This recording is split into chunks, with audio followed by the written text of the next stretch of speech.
क्या आप परेशान हैं अपने करियर को लेकर? इस लॉकडाउन में दुकान बंद है लेकिन रास्ते नहीं, बाहर जाने पर रोक है लेकिन ख्वाबों पर नहीं, कदम थोड़े ठहरे हैं लेकिन उड़ाने नहीं। आपकी इसी उड़ान को बरकरार रखने के ध्यान रखते हैं आपके करियर से संबंधित हर एक बात का, चाहे हो मसला करियर का, एडमिशन का, या हो मसला स्कॉलरशिप या एजुकेशन लोन का।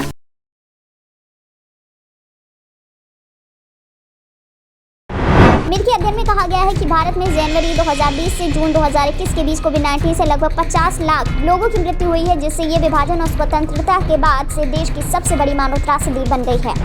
उत्तर प्रदेश में अवैध धर्मांतरण मामले में गिरफ्तार 3 आरोपियों को कोर्ट ने 7 दिन की एटीएस की कस्टडी रिमांड में भेजा है। वहीं एटीएस कोर्ट ने तीनों आरोपियों को 7 दिन की पुलिस कस्टडी रिमांड 22 जुलाई से 29 जुलाई तक देने का आदेश दे दिया है। अब राजस्थान प्रदेश कांग्रेस कमेटी की ओर से बयान आया है कि अजय माकन सीएम अशोक गहलोत से नाराज नहीं है। दरअसल बीते दिनों अजय माकन ने लिखा था कि किसी भी राज्य में कोई छात्र अपनी दम पर नहीं जीता, चाहे वो अमरिंदर हो, गहलोत या कोई सीएम बनते ही ये समझ लेते हैं कि उनकी वजह से ही पार्टी जीती है। उधर मध्य प्रदेश के मुख्यमंत्री शिवराज सिंह चौहान ने कांग्रेस पार्टी के पूर्व अध्यक्ष राहुल गांधी पर हमला बोला और कहा, राहुल गांधी खुद राजनीतिक रूप से शून्य है, अब आलू से सोना बनाने वाले व्यक्ति को फोन टैप करवा कर हम क्या करेंगे। कानूनों के विरोध में आज यानी 22 जुलाई से संसद के बाहर किसानों की ओर से घोषित विरोध प्रदर्शन को टालने की दिल्ली पुलिस की कोशिश एक बार फिर से नाकाम हो गई। किसान 22 जुलाई से यानी आज से संसद के बाहर विरोध प्रदर्शन करने पर अड़े। वहीं भारतीय किसान यूनियन ने कहा है कि संसद के मौजूदा मानसून सत्र के दौरान जंतर मंतर पर एक किसान संसद का आयोजन करेंगे और 22 जुलाई से प्रतिदिन सिंघू सीमा से 200 प्रदर्शनकारी वहां पहुंचेंगे। वहीं 21 जुलाई से 15 अगस्त तक पर्यटकों के लिए बंद हो गया है लाल किला। सुरक्षा को ध्यान में रखते हुए लिया गया है ये फैसला। लाल किला में स्वतंत्रता दिवस के आयोजन की तैयारियां भी पूरे जोरों शोरों से चल रही हैं। कोरोना महामारी के कारण बंगाल में लोकल ट्रेन नहीं चल रही। ममता बनर्जी की सरकार द्वारा निजी बसों को चलाने के निर्देश बावजूद सड़कों से निजी बसें नदारद हैं। इस कारण यात्रियों को काफी परेशानी का सामना करना पड़ रहा है। यूपी में अब बिना एग्रीमेंट के किराएदार नहीं रखे जा सकेंगे। योगी सरकार ने इस बारे में सख्त निर्देश जारी किए हैं। इसके साथ ही इस एग्रीमेंट को किराया अथॉरिटी में जमा कराना भी जरूरी होगा, जिसके बाद अथॉरिटी इस एग्रीमेंट को अपनी वेबसाइट पर ऑनलाइन करेगी।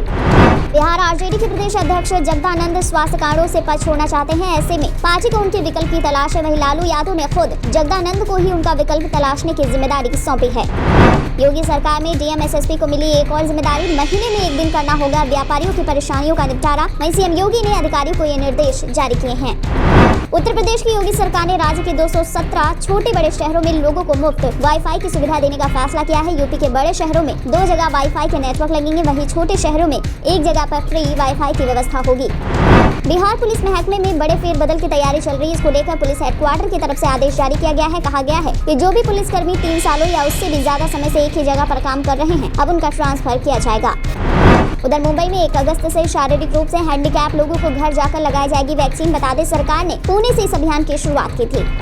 मध्य प्रदेश के ग्वालियर में तीसरी लहर की आशंका के बीच 3 बच्चे कोरोना पॉजिटिव मिले हैं। जानकारी के अनुसार 2 दिन सर्दी जुकाम के बाद कोरोना जांच में तीनों पॉजिटिव पाए गए। और कोरोना के चलते स्कूल लंबे समय से बंद पड़े हैं, लेकिन अब इनके खुलने की संभावना जताई जा रही है। आईसीएमआर ने सीरो सर्वे के आधार पर कहा है कि बच्चों को संक्रमण का खतरा कम है, लिहाजा तय मानकों के आधार पर स्कूलों को खोला जा सकता है।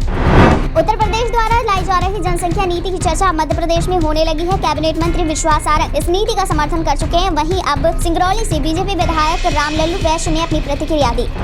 केरल में एक और व्यक्ति की जीका वायरस से संक्रमित पाए जाने के बाद राज्य में इस संक्रमण के 38 मामले सामने आ चुके हैं। वहीं राज्य की स्वास्थ्य मंत्री वीना जॉर्ज ने ये जानकारी दी।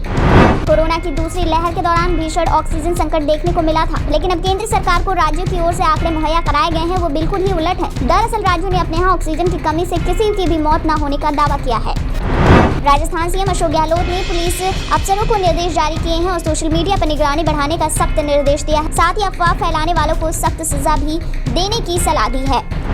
भारत में इस साल बर्ड फ्लू से हुई पहली मौत सामने आया है। बताया जा रहा है 12 साल का एक बच्चा जो बर्ड फ्लू से ग्रसित था 2 जुलाई को दिल्ली एम्स में भर्ती हुआ था और 12 जुलाई को उसकी मौत हो गई। पश्चिम बंगाल विधानसभा बीजेपी के विधायक शुभेंदु अधिकारी अपने बयानों के कारण अक्सर सुर्खियों में रहते हैं। अब शुभेंदु अधिकारी फिर से सुर्खियों में। दरअसल पूर्व मेदिनीपुर के एसपी को उन्होंने धमकाया और कहा, करा दूंगा कश्मीर ट्रांसफर। अपने खिलाफ पुलिस जांच से वो खासा नाराज। उन्हें लगता है कि राज्य सरकार उन्हें जानबूझकर फंसा रही है। हरियाणा में महामारी अलर्ट सुरक्षित हरियाणा के तहत लॉकडाउन 1 हफ्ते और बढ़ाया गया है।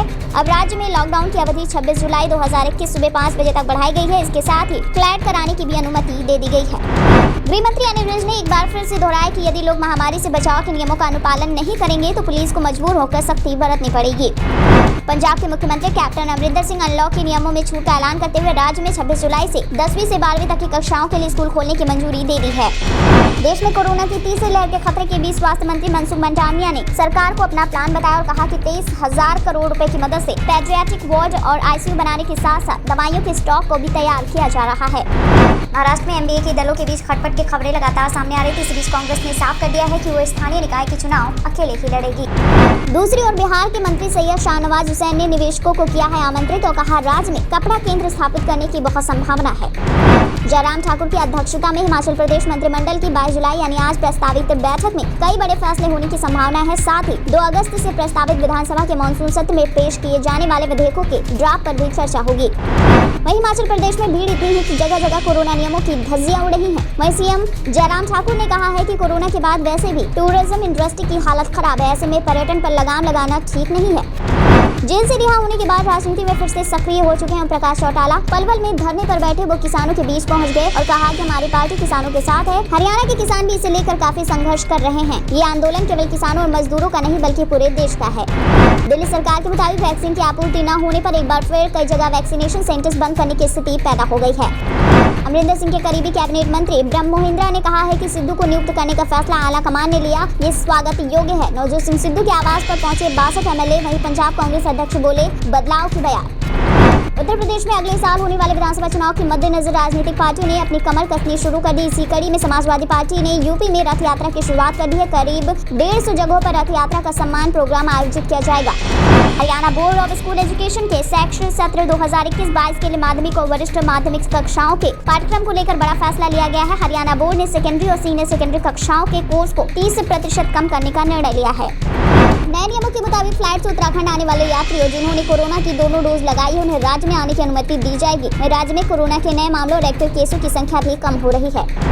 उत्तर प्रदेश सरकार में मंत्री आनंद स्वरूप शुक्ला ने शायर मुनव्वर राना को लेकर विवादित बयान दिया और उनका कहना है कि जो भी भारतीयों के खिलाफ खड़े होंगे वो एनकाउंटर में मारे जाएंगे। पंजाब के मुख्यमंत्री कैप्टन अमरिंदर सिंह और नवजोत सिंह सिद्धू के बीच मुलाकात की खबरों को सीएम के मीडिया सलाहकार रवीन ठुकराल ने खारिज किया और कहा कि जब तक सिद्धू सार्वजनिक तौर पर माफी नहीं मांगते मुख्यमंत्री उनसे मुलाकात नहीं करेंगे। उत्तराखंड में सरकार ने कोविड कर्फ्यू को 27 जुलाई तक बढ़ाने का फैसला लिया। इसके साथ ही राज्य के अंदर दुकानदारों को राहत देते हुए सरकार ने दुकान खोलने का समय सुबह 8 से रात 9 बजे तक कर दिया है। दूसरी तरफ रूस ने जानकारी दी है कि उसकी ओर से भारतीय वायुसेना को 21 MiG-29 लड़ाकू विमानों की सप्लाई के लिए टेंडर आवेदन भेजा गया है, जिस पर अब भारत को विचार करना है। वैक्सीन का स्टॉक खत्म हो जाने की वजह से मुंबई महानगर पालिका के अंतर्गत आने वाले क्षेत्रों के सरकारी और महानगर पालिका के वैक्सीनेशन सेंटरों में वैक्सीन नहीं मिल रही है। वहीं कहा गया है कि वैक्सीन का स्टॉक जैसे ही आएगा वैसे ही वैक्सीनेशन का कार्यक्रम एक बार फिर से शुरू किया जाएगा। राज कुंद्रा ने कोर्ट में पेश होने के बाद सफाई दी है कि वो कई दिनों पहले ही हॉटशॉट ऐप को एक आरोपी प्रदीप बख्श को बेच चुके हैं। उन्होंने कहा कि मैंने इस कंपनी को $25,000 में बेचा था और इस कंपनी में मेरी हिस्सेदारी नहीं है। उधर राज कुंद्रा पर पूनम पांडे और शैलीन चोपड़ा ने भी इसी से संबंधित आरोप लगा दिया है। रामलल्लू वैश्य के 9 बच्चे हैं। विधायक ने अपनी प्रतिक्रिया देते हुए कहा, जनसंख्या नियंत्रण कानून सभी के लिए एक जैसा होना चाहिए। हम दो हमारे दो का नारा लाया गया, लेकिन क्या ये संभव हो सका? आप हिंदुओं से कहेंगे कि नसबंदी कराओ और दूसरे भाइयों से कहेंगे फ्री हो जाओ, तो ये तो दो तरह की बात नहीं होगी। स्वास्थ्य एवं परिवार कल्याण मंत्री मनसुख मंडाविया ने कहा है कि कई भारतीय कंपनियां अपने कोरोना वायरस के टीकों का उत्पादन बढ़ा रही हैं। साथ ही उन्होंने इस बात की भी जानकारी दी कि भारत दुनिया में ऐसा देश बन सकता है जिसके पास इस महामारी से बचाव के लिए DNA आधारित टीका होगा। जो बाइडेन प्रशासन ने 26/11 के मुंबई आतंकी हमलों के आरोपी पाकिस्तानी मूल के कनाडाई व्यवसायी तहव्वुर राना को भारत प्रत्यर्पित करने के लिए लॉस एंजल्स की फेडरल कोर्ट से अपील की है। पोर्नोग्राफी मामले में आरोपी राज कुंद्रा की पत्नी और बॉलीवुड अभिनेत्री शिल्पा शेट्टी की मुश्किलें भी बढ़ सकती हैं। कुंद्रा के दफ्तर से क्राइम ब्रांच को एक अकाउंट शेट सहित पोर्नोग्राफी क्लिप भी मिले हैं। वहीं राज कुंद्रा को पॉर्न फिल्में बनाने के मामले में एस्प्लेनेडेड कोर्ट ने 23 जुलाई तक पुलिस कस्टडी में भेज दिया है। 23 जुलाई को होने वाले कॉमन लॉ एडमिशन टेस्ट यानी क्लैट 2021 को स्थगित करने की मांग वाली याचिका पर सुप्रीम कोर्ट ने विचार करने से इनकार कर दिया। कोर्ट ने साफ कर दिया है कि वो इस चरण में परीक्षा को स्थगित नहीं कर सकता।